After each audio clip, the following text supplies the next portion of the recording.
your forecast first. Sponsored by Matex Heating, Cooling, and Plumbing. On this Thursday afternoon, we do have temperatures that are chilly in the 50s. In fact, a lot of us we're stuck in the 50s all day today. 56 in Pontiac, 57 in Watseka. There were some spots that warmed up into the 60s. Jacksonville is currently at 60, 63 in Effingham. And you can see these partly cloudy skies with those rain showers, which are becoming a little bit less numerous as we go into the evening hours. But we have had some rain showers and even a little bit of some hail here in Champaign. This is our view from Danville on our Flooring America weather camera on a roofing dog on it. We have a relatively pretty picture out there, but like I said, there are partly cloudy skies with still a few leftover showers left over and a chilly northwest wind coming in at around 20 to 25 miles an hour. So our forecast for the rest of the evening remains partly cloudy. Temperatures will be chilly for the overnight hours, and we'll talk about a cool Friday ahead. WCIA 3 News starts right now. Now on WCIA 3 News. A group is calling for police to be removed from U of I's campus. How they want that money to be used instead. A woman started a GoFundMe for a homeless man's funeral. Now his family is raising a red flag about where some of that money went. Trying to weather the storm, I guess. Plus, time has run out for tens of thousands of airline workers. They lose their paychecks and health insurance today. What that means for a central Illinois airport. You're watching your local news leader. This is WCIA 3 News at 5. The more we speak about brutality, the more we're faced with it. From California college campuses to here at the U of I, people are marching with a demand to cut ties with university police.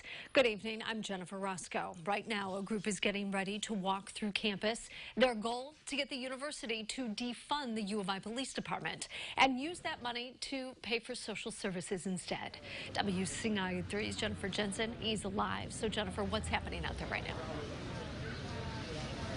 Jennifer, the group just started to gather that march here outside of the UIPD station. They're going to continue walking through campus and then end the march over at the Police Training Institute in Champaign. This group is calling for the removal of police officers from U of I's campus. They believe that police escalate the violence and are determined to find that they get removed from campus. And they also say that police are a detriment to a healthy and safe society. Instead, they want the department's funding to pay for more social workers, crisis intervention professionals, and other methods of de-escalation. But what about when there's violence on campus, like shootings and robberies? I asked protest leaders what they think should happen if those crimes are committed. Who's really enacting large amounts of violence in this country and in our communities is often the police towards our Black and brown people. So when we talk about violence, it's not the fact that people are engaging in acts of violence because they want to. Like, it's often that they're missing resources and are acting out in response to like a certain need area that isn't being met by the state for them. UIPD did not have a response to the group's demands to defund and get rid of police on U of I's campus. The department said they are taking this time to listen to the community and let their voices be amplified for now. I will stay here and continue to monitor this march and go with them as they continue through the campus and bring you more perspectives later tonight on WCIA. Live in Champaign, I'm Jennifer, WCIA 3, your local news leader. Jennifer, thank you so much. We have new details now. A 16-year-old girl is charged in the death of an Olney teenager. Officers arrested 18-year-old Rick Meador in Florida yesterday. He's accused in the murder of Cal Johnson in September. Police also took the 16-year-old girl into custody. She was listed as missing and endangered, but later in the afternoon, an arrest warrant was issued for her. She's facing a charge of first-degree murder by accountability.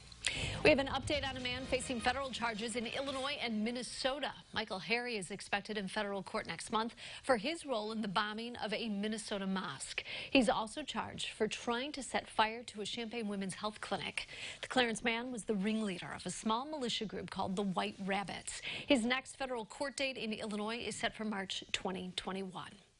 Call it a GoFundMe gone wrong. That's what a woman is saying about a funeral fundraiser. Champaign police told us today they got a complaint about a GoFundMe from earlier this summer. A homeless man died after an assault and robbery. Sherry Williamson started a GoFundMe for his burial. Williamson said she donated excess money to charities, but Ledbetter's family said that information didn't check out. So a family member went to police. They're preparing a report on the matter. It's not clear whether or not that will lead to a full investigation. Champaign police are reminding you to lock your car doors after a string of vehicle thefts. Police say they're investigating 31 reports of stolen vehicles, 10 of them happening on or around the U of I campus. They say most of the cars were left unlocked, unattended, with keys inside, or the car running. A car drove into a home last night on the east side of Springfield at Laurel and 19th Street. The house caught fire. The driver and passengers took off from the scene before police got there, but they were caught and arrested. The sound from the crash drew a crowd. One neighbor says it took a while before the fire started. After that, the fire just got more out of control and everything like that just got carried away. And the police arrived. They arrived just on time. I believe it was Springfield PD. They arrived just on time. Two of the officers, they ran over there, jumped in the action, kicked the door down, and got the gentleman out. The man in the home was taken to the hospital, but Springfield fire officials say he is expected to survive. House Speaker Michael Madigan has a new challenger for his seat, and it's someone from his own party. Today, Democrat Stephanie Kifowit announced she will throw her hat in the ring for Speaker this year. Kifowit is one of 7 Democrats who called on the Speaker to resign after he was implicated in the federal bribery investigation into ComEd. Taking a look at today's coronavirus numbers now. There are more than 2,100 new cases. That brings the total to more than 295,000. The 7-day positivity rate did drop to 3.5%. 25 more people have died. Nearly 8,700 people have lost their lives to COVID-19 in Illinois. 2 airlines are planning major furloughs. That's because they still haven't gotten any money to help with COVID-19 losses. WCIA3's Courtney Bunting is live in our newsroom. So, Courtney, what about Willard? Is it going to impact people there? Well, Jennifer, they say not at this point, but that could change. For some background, American and United are planning layoffs for more than 32,000 people. They thought they would get a relief package from the federal government, but they say that still hasn't happened. I reached out to Willard Airport to see how it affected them, and they said it won't be changing anything for anyone there at this point. They're actually adding flights back gradually.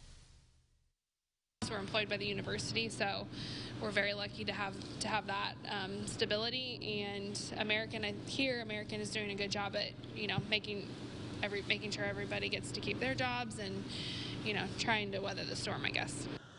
The CEO at American Airlines says if they find out they're getting money, they'll reverse those layoffs. But it would have to be a lot of money, about $25 billion.